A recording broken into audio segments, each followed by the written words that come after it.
OBC साहब जिंदाबाद, OBC साहब जिंदाबाद। प्रहरी का विधेयक कैसा हो, राकेश यादव जैसा हो, प्रहरी का विधेयक कैसा हो, राकेश यादव जैसा हो, जिंदाबाद जिंदाबाद। राकेश यादव जिंदाबाद, छाप जिंदाबाद, राकेश यादव जिंदाबाद, जिंदाबाद, राकेश यादव जिंदाबाद, जिंदाबाद, चारों तरफ घुमाइए।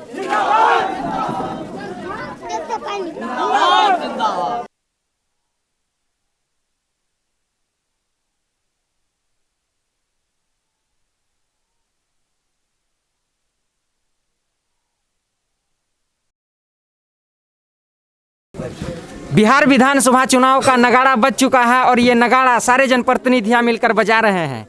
और आज इसी कड़ी में बिहार विधानसभा चुनाव में जो बरारी विधानसभा है उसमें एक दिलचस्प मोड़ आ चुका है। मैं इसलिए दिलचस्प मोड़ कह रहा हूँ कि सबका जो इंतजार का जो एक घड़ी था वो समाप्त हो चुका है। एमआईएम से जो टिकट लेके आ चुके हैं राकेश यादव जी, जो बहुत ही ज़्यादा लोग इंतजार कर रहे थे कि टिकट का क्या होगा, आखिरकार बरारी विधानसभा में मिल ही गया। सबसे पहले हमारी शुभकामनाएं कि आप चुनाव लड़ रहे हैं एमआईएम से। बिल्कुल सही बात।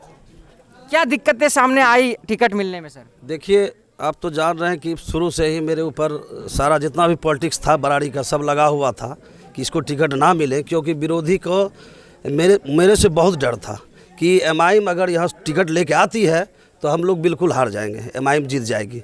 इसलिए इन लोगों ने पूरा माथा लगाया, यहाँ तक कि लास्ट में जब एमआईएम जो है क्लियर कर दिए कि ये टिकट राकेश यादव और एमआईएम के झोली में जाएगी बरारी विधानसभा, तो इन लोगों ने दिमाग लगा के फिर जो है हमारे भूतपूर्व डीएम साहब जो है थे जो यहाँ पर ललन जी, उसको बासप्पा में मतलब वो चले गए और जाके वहाँ से टिकट चुपचाप लेके फ़ौरन चल गए।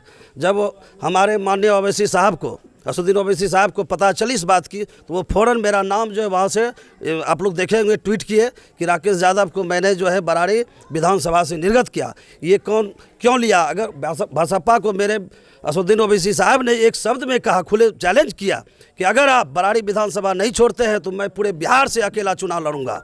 मेरे ये बरारी विधानसभा को उसने इतना सुंदर, इतना दिल से चाहा है हमारे असदुद्दीन ओवैसी साहब ने कि मुझे इसलिए चाहा उसने कि मैंने एनआरसी में जो खुल के काम किया, उस काम का मुझे आज जो है फल ओवैसी साहब ने दिया है। और फिर अगर हम उसके बाद हमारे जो ओवैसी साहब है उसने यह भी कहे कि अगर आप लड़ना चाहते हो तो फ्रीडम लड़ सकते हैं आप।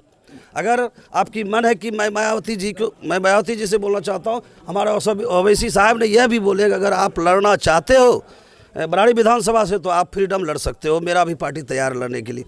लेकिन मैंने ओवैसी साहब से बात भी किए, माजी साहब से बात भी किए, उसने फिर बोला ऐसा नहीं हो सकता है। तुरंत उसने जो है घोषणा किया और मुझे आज 4 बजे टिकट दिया हाथ में और बोला जाओ और तुम जो कल जाके नॉमिनेशन करो और जीत हासिल करके लाओ। मैं यह जीत अगर यह जीत होती है तो मेरी जीत नहीं है, जनता की जीत होती। जनता ने आज 10 रोज से मेरे ऊपर इतना विश्वास किया था और इस पार्टी पर इतना विश्वास किया था और ओवैसी साहब पर इतना विश्वास किया था कि यह सीट जो है एमआईएम को मिलना था, तय था। और जनता का मैं शुक्रिया अदा करना चाहता हूं कि आप लोग ने जिस लगन से मेरे लिए दुआ किया है, मैं भी कसम खाता हूं कि आपके लिए मैं जी जान लगा दूंगा। कल से एक सोशल मीडिया में ट्रेंड चल रहा है एक बात का कि अख्तरुल ईमान जो आपके प्रदेश अध्यक्ष हैं और आदिल साहब के ऊपर में इल्ज़ाम लगाया जा रहा है कि टिकट का जो है खरीद फरोख्त हुआ। इस पे आप क्या कहेंगे? देखिए, इस सब पार्टी में चलती है। जैसे हम लोग यहाँ से 4-5 दावेदार थे, किसी एक को मिलेगा तो सपोज हमको मिले तो 4 नाराज़ हुए। नाराज़ होने के कारण उसने जो इल्ज़ाम लगाई बिल्कुल झूठा है और वो लोग फिर धीरे धीरे यूटिलाइज हो जाएंगे। अभी गुस्सा में है इसलिए कुछ से कुछ बकते हैं, उसके लिए दिक्कत नहीं है। हमारा तो इमाम साहब ने एक सीट को थोड़ा सा मिस किए थे, जो कि हमारे इमाम जी थे अब्दुल्ला साहब जी, उसको फिर आज पुनः जो है उसको सीट दिया गया। वहाँ मिस हुई थी थोड़ा सा, क्योंकि इसलिए मिस हुई कि अख्तरुल इमाम साहब जो है परसों से बीमार चल रहे थे और वो हॉस्पिटल में भर्ती थे, इसलिए थोड़ा मिस के कारण अब्दुल्ला साहब का सीट छूटा गया। लेकिन फिर आज पुनः उसको जो है दे दिए। और यह सीमांचल का सीट या पूरे बिहार के सीट जो बांटे हैं ओवैसी साहब ने, अगर वो चाहते तो 50 सीट ले सकते थे, 100 सीट ले सकते थे, लेकिन नहीं, उसने यह कहा मैं 18, 20, 25 पर ही लड़ूंगा, लेकिन मुझे जीत चाहिए। इसलिए वो जो है मैंने कम से कम सीट लेने का काम किया है, और वो जीत जो है हमको लगता है पूर्णतः 100% वो उसकी जीत होगी इस बार, अल्लाह ताला चाहा तो। बरारी की जनता जिंदाबाद, बरारी की जनता जिंदाबाद। आपका सीधा टक्कर बरारी विधानसभा में किससे होने वाला है? किसी से नहीं होगी इस बार, किसी से टक्कर मेरी नहीं होगी। मैं 50,000 से लीड करूंगा। मैं ये बोलता हूं नहीं, मेरी जनता बोलती है 50,000 से लीड करूंगा। मेरी जीत, मेरी टक्कर किसी से भी नहीं है। सब जो है 20,000 से नीचे रहेंगे और मेरी जीत 50,000 से ऊपर रहेगा। बिजली की समस्या बरारी में आज लगातार देखने को मिल रहा है, इस पे आप क्या कहेंगे? एकदम बिल्कुल देखने को मिल रहा है, बिजली की समस्या खत्म हो जाएगी। आज मेरी सरकार या फिर मुझे विधायक अगर जनता ने चुना और हुआ, इस लोग को विश्वास है कि बिजली की समस्या खत्म होगी कि रहेगी। ऐसे भी मैं बिजली पर बहुत ज़्यादा टॉर्चरिंग करता हूं कि यहाँ दीजिए वहाँ दीजिए, लेकिन बिजली वाला भी यह बात बोलते हैं कि मुझे जो है ट्रांसफार्मर की कमी है, ये है वो है, इसलिए ऐसी होती है। लेकिन किसी विधायक ने, किसी एमपी साहब ने इस सवाल का जवाब आज तक नहीं दिया कि बिजली को कैसे पूर्ति किया जाए।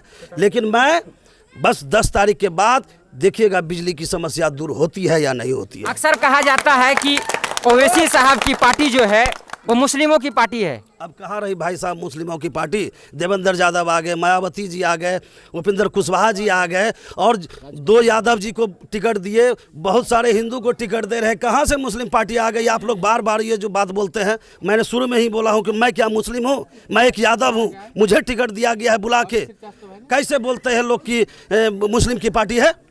ये गलत बात है। ये विरोधी सिर्फ जो है मतलब मूर्ख बनाते हैं जनता को। जनता इस बात को समझ चुकी है कि ये मुस्लिम की पार्टी नहीं है। हमारे साथ 50,000 यादव और अदर कास्ट नन मुस्लिम मेरे साथ है, और देखिएगा 50,000 नन मुस्लिम हमको वोट देगी, और मुस्लिम भाई तो मेरा भाई है, उसके लिए टिकट बंटवारे को लेकर एमआईएम के ही कुछ लोग बागी हो चुके हैं, कैसे उसको एकजुट करें? वो सब हो जाएगी, धीरे धीरे सब हो जाएगी। थोड़ा सा रूठा, घर में भी अगर 4 बेटे हैं, किसी को एक कपड़ा दे दिए मेला में, 3 बेटा को नहीं मिला तो वो रूठवे करेंगे, लेकिन सब आ जाएंगे मेरे पास। मुझे सबसे बात हुई है, सब मेरे भाई आएंगे मेरे पास, और यह लड़ाई लड़ेगी। सिर्फ मेरी लड़ाई नहीं है, पूरी जनता की, समाज की लड़ाई है। सभी लोगों को मालूम है, जब एनआरसी देश में लागू हुई थी तो हमारे असदुद्दीन ओवैसी साहब ने ही फिर सिर्फ अकेले बिल को फाड़ने का काम किया था, और किसी ने आवाज़ नहीं उठाई।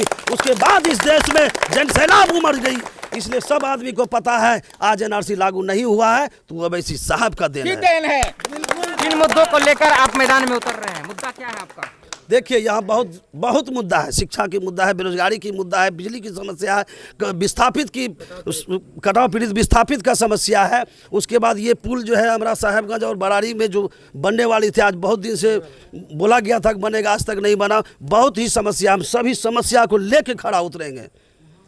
तो ये थे हमारे साथ एमआईएम से टिकट लेके आए हैं, और जनता का उत्साह से ये मालूम लगाया जा सकता है कि कितना ज़्यादा लोग इंतजार कर रहे थे कि राकेश यादव को टिकट मिले, और राकेश यादव को ये कॉन्फिडेंस है कि इनके टक्कर में बरारी विधानसभा में कोई नहीं है। 50,000 वोट से लीड करने का दावा कर रहे हैं। ये देखना बड़ा दिलचस्प होगा, ये हम लोग भी देखेंगे 10 नवंबर को क्या होता है रिजल्ट। तब तक के लिए हमारे चैनल से आप बने रहें। मैं साहिल सावरिया, अपने सहयोगी दिलफराज अहमद और पप्पू कुमार के साथ SQ मीडिया।